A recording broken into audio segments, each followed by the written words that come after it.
Democratic Senator Chris Coons to help us understand more about this. He's a member of the Foreign Relations Committee. Senator, thank you very much for being with us. I want to start by asking you about the briefing that senators received from the administration. I know you received a readout. What did you learn, particularly about the role that Iran may have played in this? Well, Kasie, we should all be mindful of the fact that Hamas publicly thanked Iran for their funding, their training, their contributions to this horrific attack on Israeli civilians. Iran is Russia's partner in their brutal war in Ukraine. It is Iran that is providing the drones that are carrying out deadly attacks on Ukrainian civilians. And it is Iran that has funded and trained and armed Hezbollah, the Shiite militia in Lebanon that has rained rockets down on northern Israel. It is Iran that has sent their IRGC fighters into Syria who threaten Israel from the northeast, from the Golan Heights. And it is Iran that has funded and trained Hamas that has carried out this attack from Gaza.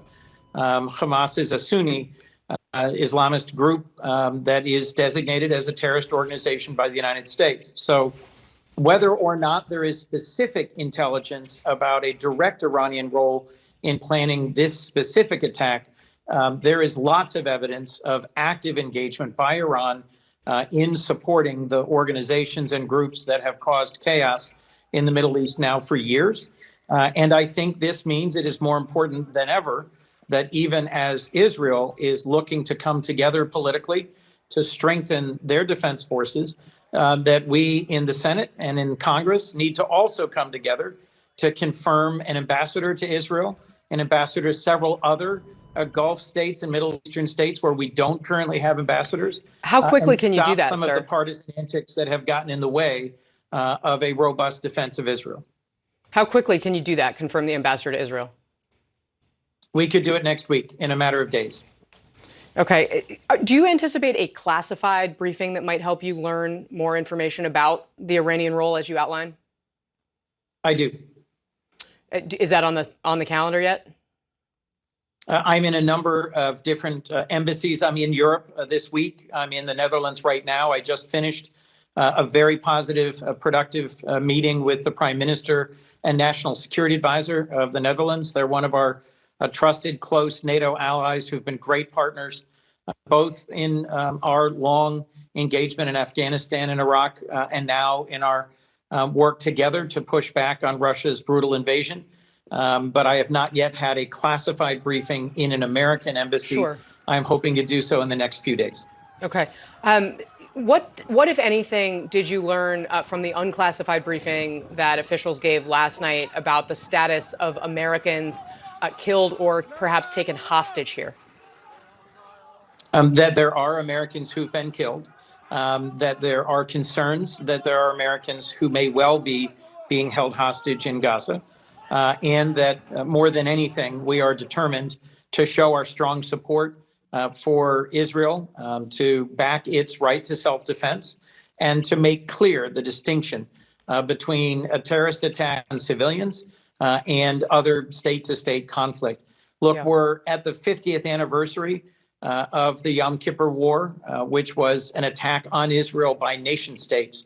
It was a military invasion of the state of Israel in 1973. This tragic, large-scale assault on civilians, where hostages were taken, where whole civilian families were massacred, where citizens from around the world, but in particular from Israel, were at a concert in the desert, were machine gunned to death, is a reminder of the distinction between wars between states and terrorist attacks against civilians. No one should be cheering on or supporting this brutal terror attack by Hamas. And some of the recent actions in Congress to cut aid to Israel. There was a vote taken in the House just recently that would have reduced aid to Israel by $1 billion. That should be reversed. We should come together quickly and provide support for what President Biden has already pledged, additional munitions and resources. He has already directed that the aircraft carrier Gerald Ford be relocated to the Eastern Med to be prepared to provide support for Israel. Yeah. So speaking of moving quickly, there is currently no permanent Speaker of the House. What bearing does that have on this? It seems like it makes it impossible for us to move in a crisis like this. Well, Kasie, the chaos in the House is mirrored in some ways by a hold that a Republican senator has now had for months on the promotions of hundreds of flag rank officers. I think that blocks against confirming ambassadors, holds against confirming admirals and generals need to stop. And it's my hope that a bipartisan coalition in the House will agree to move forward, even for an interim period, and provide critically needed assistance to Ukraine, provide critically needed assistance to Israel, and make it clear that the United States, the American people, will stand shoulder to shoulder with our critical allies, those who are fighting Iranian and Russian aggression in Ukraine, and those who are fighting Iranian and terrorist aggression in Israel. Yeah. Senator Coons, a pretty basic question here. How did the Israelis and how did we miss this? An excellent question to which I don't have a great answer. Look, in the same way that the 1973 war was an intelligence failure, it is entirely possible that this ends up being an intelligence failure that is examined and re-examined for years to come. Right now, today, in this moment, we need to show strong support for the defense of the civilians of Israel. But it is a key question. How did this happen? That the planning that must have been going on for months was missed in this moment. And to be blunt, Kasie, there is a lot of political turmoil within Israel. There have been significant protests and a grave and widespread concern about a domestic initiative around changing the fundamental role of the judiciary. And I don't know whether that played any role in a distraction by the armed forces or the intelligence community. I would expect not, but internal political division, whether here in the United States or whether in our country in the United States or whether in Israel, can be exploited by opponents and enemies. And so I just call on my colleagues in the Senate, Republicans and Democrats, to put aside some of our partisan differences and to show unity in our commitment to the defense of Israel.